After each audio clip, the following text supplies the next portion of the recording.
Hi everyone, welcome back to Beginner Course in HTML. Today we're back into Unit 3, which is all about forms and tables. And in our last video, we saw how to make just a basic form, of course, with the text input in a question. So today we're gonna spice it up a little and we're gonna add buttons. We're gonna learn how to make 3 types of buttons in this video: a checkbox button, a submit button, and also a radio button. So let's get started first with the checkbox button. Checkbox buttons and all the other buttons following are the exact same format as these 2 lines of code right here, which makes our work a lot more easier. So for F4, I'm just going to call this test 2.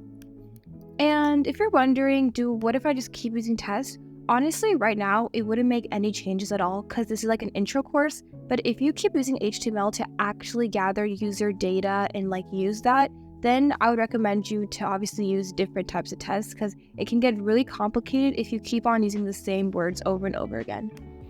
But for this case, it doesn't really matter. I just picked a different word just to test it out. So we can say select all of your favorite desserts. So who doesn't like dessert? And then we can do closing tag here. Label. Awesome. And I'm also going to do a line break just so it's easier to look at and the forming is just much better. Awesome. It's formatted pretty nice. Let's do an input, obviously, because each button is our input. So I said this is going to be a checkbox, and if you saw, it just pops up right here, which is the really cool thing about Replit. Your ID is going to be the exact same as your form, which is really important because even though you won't see it right now, when you do start using user data, you really want to make sure it's the same. Otherwise, the computer won't be able to match it up with each other. So make sure that's called test2.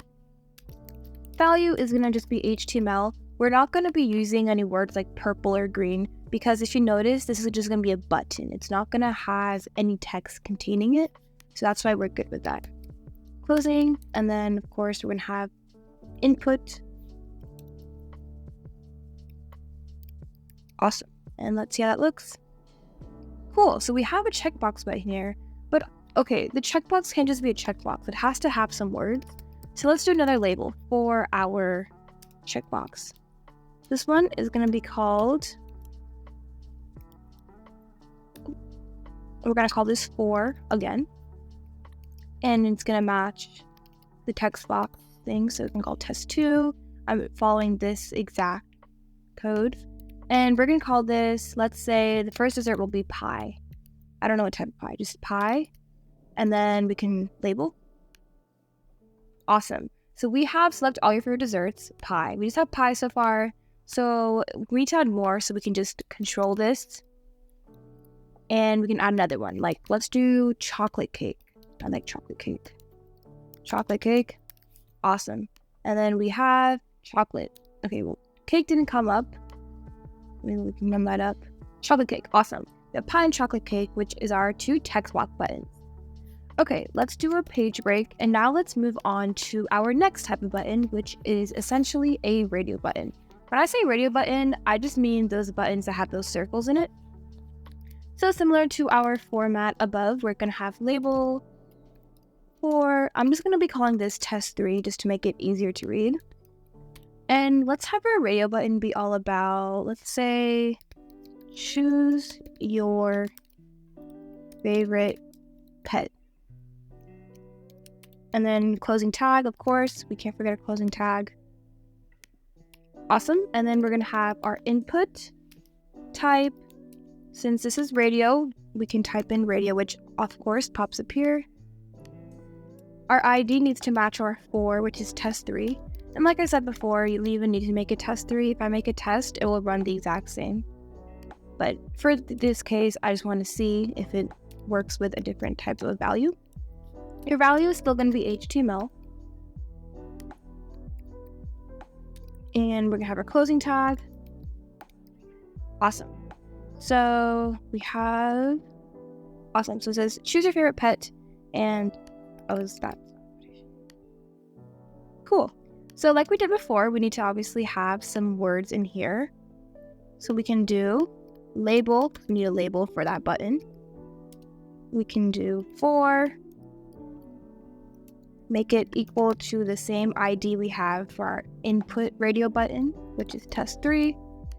And let's say choose your favorite. Let's just do a cat because cats are great. And then we can do label. Awesome. Let's test out. Awesome. So far we have these great buttons. We have a checkbox button, pie, chocolate cake. We have a radio button, which is just cat. Last but not least, we are going to do, I'm going to do a page break, a submit button. Now, submit buttons, you see honestly every website you go. When you have to type in your input, like let's say like blue or something, and it always has submit on the bottom. So submit buttons are by far the simplest buttons ever. All it's going to be is honestly input, type. Now this type is submit because it is a submit button, and your value is going to be submit.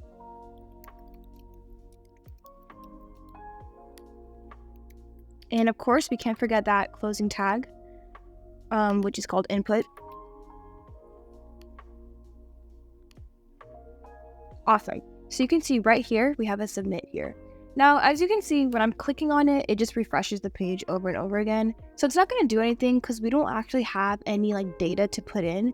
But as you keep progressing through HTML and from intro, you go to more intermediate and advanced, these submit buttons are going to be actually holding values. So when you click submit, it'll take you to a different page.